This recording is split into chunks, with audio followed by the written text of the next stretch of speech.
Welcome viewers, आप देख रहे हैं द एजुकेशन हब। जैसा कि मैंने पिछले टॉपिक में आपको यूनिट नंबर 2 के मुतालिक सिस्टम ऑफ रियल नंबर और एक्सपोनेंट एंड रेडिकल के मुतालिक बताया था। अगर आपने वो लेक्चर मिस कर दिया है तो आप नीचे डिस्क्रिप्शन बॉक्स में जाकर लिंक मौजूद होगा, उस पर आप क्लिक करके पिछली वीडियोज़ को देख सकते हैं।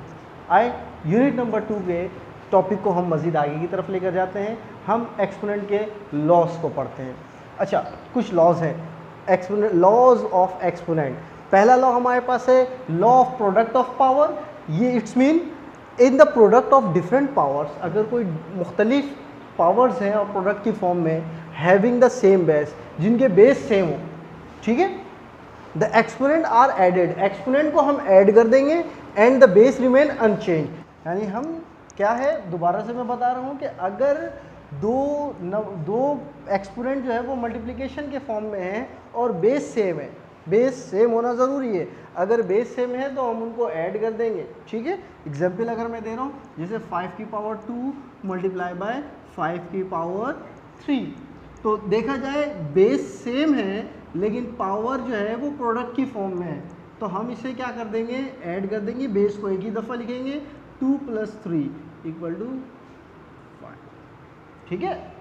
ये हमारे पास law of product of power कहलाता है। नाउ सेकंड लॉ की तरफ मूव करते हैं, law of power of product. First law था हमारे पास law of product of power, second है law of power of product. Law of power of product क्या है, the power of product of two numbers is equal to the product of their powers.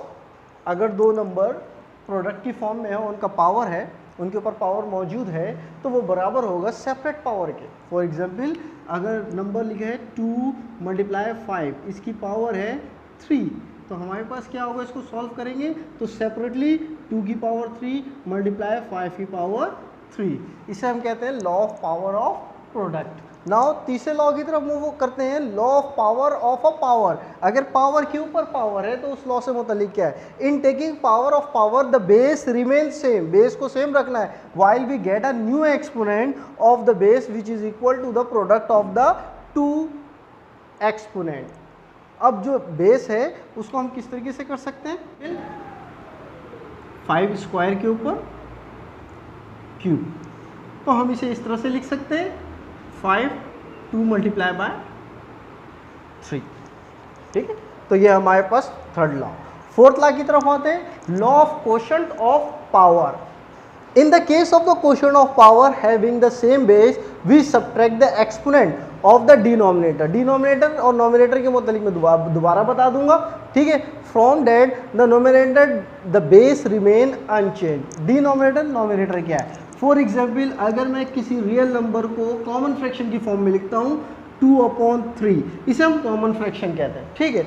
अब common fraction में जो ऊपर वाली values होती है इसे हम कहते हैं नोमिनेटर, ठीक है, और नीचे जो वैल्यू होती है इसे हम कहते हैं डिनोमिनेटर। क्या कहते हैं, डिनोमिनेटर। अगर नोमिनेटर और डिनोमिनेटर सेम है और इनके ऊपर पावर है, ठीक है, तो सबट्रैक्ट की फॉर्म में आएगा। फॉर एग्जाम्पल इसी वैल्यूज को अगर लिखते हैं 2 की पावर 3 एंड 3 की पावर 4, ठीक है, या 2 की पावर 4 सेम अगर कहते हैं, ठीक है, तो ये हमारे पास क्या होगा, 2 की पावर 3 - 4, क्लियर है। यानी ये वैल्यूज जो है ये ऊपर जाने के बाद माइनस के फॉर्म में आ जाएगा।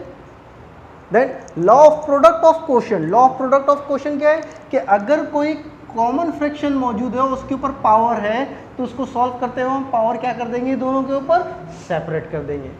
अच्छा, फोर्थ लॉ में अगर बात की जाए कि हमारे पास कॉमन फ्रैक्शन है और दो पावर है, फॉर एग्जांपल हमारे पास जो पावर्स मौजूद है, एक्सपोनेंट जो मौजूद है डिनोमिनेटर पे और नोमिनेटर पे, अगर ये दोनों सेम हो, ठीक है, तो उसका मतलब आंसर हमारे पास कुछ इस तरीके से आएगा, a की पावर 0 आ जाएगी।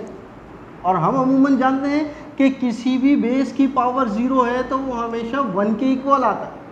फॉर एग्जाम्पल अगर आपके पास लिखा है 1000 की पावर 0, इट्स मीन यानी अगर 1000 के ऊपर एक्सपोनेंट 0 है तो इसकी जगह पे भी हम 1 लिखेंगे। अगर x के एक्सपोनेंट भी 0 है तो इसकी जगह भी हम 1 लिखेंगे।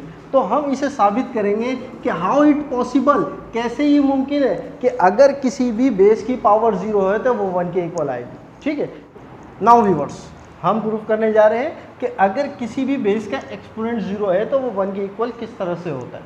नाउ मैथ्स के अगर देखा जाए तो मैथ्स के हवाले से बहुत कम से कम लोग जो है इस चीज़ के बारे में जानते हैं कि इसको प्रूफ करना जानते हैं, लेकिन द एजुकेशनल हब्स की व्यूवर्स जो है वो आज इस चीज़ को सीख जाएंगे और आप भी उन लोगों में से हो जाएंगे जिनको मैथ्स के ज़्यादातर नॉलेज है या वो प्रूफ करना जानते हैं। और अब ये नहीं कह सकते कि हमेशा भाई ये ज़ीरो क्यों होगा, क्योंकि उनको पता होगा कि हमने इसे प्रूफ किया है और ये इस वजह से ज़ीरो के इक्वल होता है।